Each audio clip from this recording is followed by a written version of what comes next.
کے ساتھ ساتھ ایک فلم جمعیت علماء ہند نے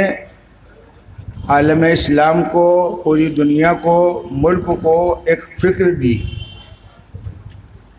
اس فکر کو قوت بخشنے والے شخصیات اور اس کو مضبوط کرنے والے شخصیات میں ایک بڑی شخصیت کا نام تھا محدث اعظم۔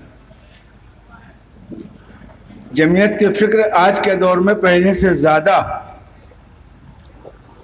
اس کی ضرورت ہے۔ ہم علماء اکرام بھی مدارس سے جڑے ہیں، ملک میں رہتے ہیں، تو ملک کے حوالے سے، ملت کے حوالے سے، دینی مدارس کے حوالے سے، علم و تحقیق کے حوالے سے ہماری کیا سوچ اور کیا فکر ہونی چاہیے۔ جب فکر صحیح ہوتی ہے، درست ہوتی ہے، کوئی فکر ہوتی ہے تو آگے انسان عملی میدان میں آتا ہے۔ اس لیے دنیا نے کوشش یہ کی ہے کہ ہم کو، آپ کو فکر سے خالی کر دیں۔ قوت فکر و عمل پہلے فنا ہوتی، پھر کسی قوم کی قسمت ہے یا شوکت ہے، اس پہ زوال آتا ہے۔ تو آدمی کی سوچ پہلے گھٹتی ہے، جب سوچ گھٹتی ہے تو عمل میں کوتاہی آتی ہے،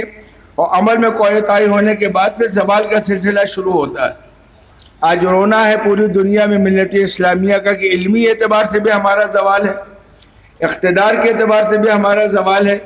اخلاقی اعتبار سے بھی ہمارا زوال ہے۔ لیکن اس کے اسباب میں ایک بڑا سبب یہ ہے کہ فکری اعتبار سے ہم نے اپنے کو تشویش میں مبتلا کر رکھا ہے۔ اس پہلو سے محدث اعظمی رحمۃ اللہ علیہ کو ہم نے جتنا پڑھا، مقالات بھی لوگوں نے لکھے، کچھ مقالات پڑھے، کچھ سے پہلے کتاب ان کے علمی جانشین حضرت مولانا مسعود احمد صاحب سے زمانے سے تعلق ہے، الماسی آتا رہتا ہے، شرکت ہوتی رہتی ہے، تو اس میں ہم نے سمجھا کہ حضرت فکر صحیح کے ساتھ عملی میدان کے آدمی تھے۔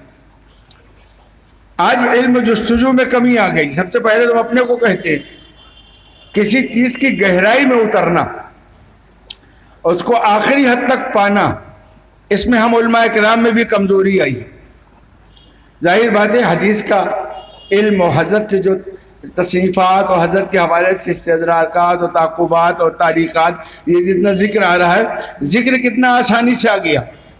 لیکن اس کے لیے کتنا پتلا مارنا پڑا ہوگا، اور کیا کیا کیسا۔ مستشرقین کے بارے میں استشراق کہ انہوں نے علم و تحقیق کے میدان میں بہت محنت کی، اور محنت کر کے بہت سا علمی ذخیرہ بھی جمع کیا اور کٹ بھی مارا، دونوں کام کیے۔ بہت مفید چیزیں بھی ان کی محنتوں سے آئیں جو چھپی ہوئی تھیں، اور ساتھ ساتھ انہوں نے کٹ بھی مارا، اسلام کو بہت نقصان بھی پہنچایا ہے، لیکن اسلام کا بڑا ذخیرہ انہوں نے نکال کے لا کے دیا ہے جو گوشے گمنامی میں تھا۔ لیکن حضرت محدث اعظمی رحمۃ اللہ علیہ کی محنت نے ہم کو بتلایا کہ انسان اگر ڈوب کر کام کرے تو دنیا میں ان لوگوں کے پاس لاکھوں اور کروڑوں کے اسباب فراہم تھے، حکومتیں ان کے ساتھ تھیں، بڑی بڑی تنظیمیں ان کے ساتھ تھیں، ان کو پورا مواد دیا گیا پورے دنیا میں گھومنے کا، اور تب جا کر انہوں نے جو کام کیا، اس بندے خدا نے اس گلی میں، جس گلی میں اگر لوگوں کو معلوم نہ ہو تو جان بھی نہیں سکتے یہاں کوئی بڑی شخصیت رہتی ہے، میرا جانا ہوا۔ اور جو مکان تھا دو چار آدمی سے بیٹھنے کے، وہ کتنا پرانا، اور دو چار آدمی سے زیادہ بیٹھنے کی جگہ نہیں، اور اس جگہ میں بیٹھ کر ظاہری دنیا سے بظاہر کٹ کر، اسباب و وسائل سے منقطع ہو کر، حکومتوں سے بہت دور کی بات، کوئی ٹیم نہیں، کوئی تنظیم نہیں، اور وہاں اتنا بڑا کام کیا کہ دنیا کے بڑے بڑے مستشرق ہوں، مسلمانوں میں ہو یا غیر مسلموں میں، بڑے بڑے محققین، بڑے بڑے لکھنے والے، وہ ان کا مقابلہ نہیں کر سکتے۔ یہ مزاج اس وقت پیدا کرنے کی ضرورت ہے، علمی اعتبار سے بھی جس کی کمی محسوس ہو رہی ہے، اور عملی اعتبار سے بھی دھن، اور جماعت کی فکری اعتبار سے ہم جمعیت علماء سے جڑے ہیں۔ حضرت کا جو تعلق شروع دن سے رہا حضرت فدائے ملت رحمۃ اللہ علیہ سے، مجھے یاد ہے کانپور میں عمارت کا جلسہ ہوا تھا صوبائی اعتبار سے، حضرت کی تشریف آوری تھی، اس میں وضاحت کی تھی حضرت نے کہ مولانا اسد صاحب کو اپنے نائب بنایا تو کسی نے اعتراض کیا ہوگا کہ یہ صاحب کون سی چیز آئی، آپ امیر بنے ہیں، آپ نے نائب امیر بنا دیا۔ تو حضرت نے، مجھے اب تک جو یاد ہے، تھوڑا بہت کوئی ذہول بھی ہو سکتا ہے، کہ فرمایا تھا کہ امیر کو اپنا وزیر بنانے کا اختیار ہے، امیر کو اپنا وزیر بنانے کا اختیار ہے،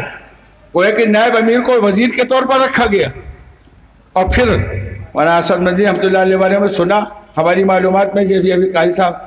محترم امیر الہند دعوت برکاتہم نے اپنے خطبہ افتتاحیہ میں فرمایا کہ ان کو اتنا اعتماد تھا کہ کسی بات پر رائے لیتے تھے حضرت محدث آدمی کی رائے کے بعد پھر کسی کی نہیں سنتے تھے، مطلب کہ حضرت کی رائے سب سے پختہ۔ تو اس معنی کر آج کا یہ اجلاس و سیمینار جس کا مقصد ہے کہ اپنے اکابر کے خدمات سامنے آئیں، ملک کے لیے کیا خدمت کی، ممبر اسمبلی بھی رہے، ملت کے لیے کیا خدمت کی، علم کے میدان میں کیا خدمت کی، فکر کے میدان میں کیا خدمت کی، جمعیت علماء کی تنظیم سے جڑ کر گویا کہ اشارہ دیا کہ اس ملک میں ملت اسلامیہ کے لیے فکری اور علمی اور میدان عمل کے لیے سب سے بہتر تنظیم جمعیت علماء ہے، اس سے بھی ہم جڑیں، علم تحقیق سے جڑیں، مدارس کے اندر بھی یہ نظام بناوے کہ طلبہ کے اندر تحقیق کا مادہ پیدا کیا جائے، ان سے کام کس طرح لیا جائے، ان کو کیسے محنت کا عادی بنایا جائے جس کی کمی محسوس ہو رہی ہے، اور تنظیم میں بھی لگیں اور تنظیم کو بھی آگے بڑھائیں۔ اس وقت ملک کو پیغام کی ضرورت ہے، اور جمعیت علماء کی 7 سالہ تقریبات میں یہ پیغام پہنچانا چاہتے ہیں، ہمارے بڑے بھی بتلائیں گے کہ ہم پیغام پہنچانا چاہتے ہیں کہ ملت کو کیا کرنا ہے، کیا سوچنا ہے، ملت کو کیا کرنا ہے، ملک کو کیا کرنا ہے، اور ہم کو آپ کو ملت و ملک کے لیے کیا کرنا ہے۔ اس معنی کر حضرت رحمۃ اللہ علیہ کی زندگی، جو مقالات آ رہے ہیں، کتابیں آئی ہیں، مضامین آئے ہیں، اس زندگی کو ہم پڑھیں،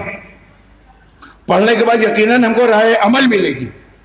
رائے عمل ہم کو علمی اعتبار سے ملے گی، مدرسوں کے اعتبار سے ملے گی، تحقیق کے اعتبار سے ملے گی، فکر کے اعتبار سے ملے گی، ملک کے اعتبار سے ملے گی، اور یہ رائے عمل کو سامنے رکھ کر ہم سب طے کریں کہ انشاءاللہ اپنے اکابر کے نقش قدم پر چل کے اپنی دین کی بھی خدمت کریں گے، ملت کی بھی خدمت کریں گے، اور ملک کی بھی خدمت کریں گے۔ وآخر دعوانا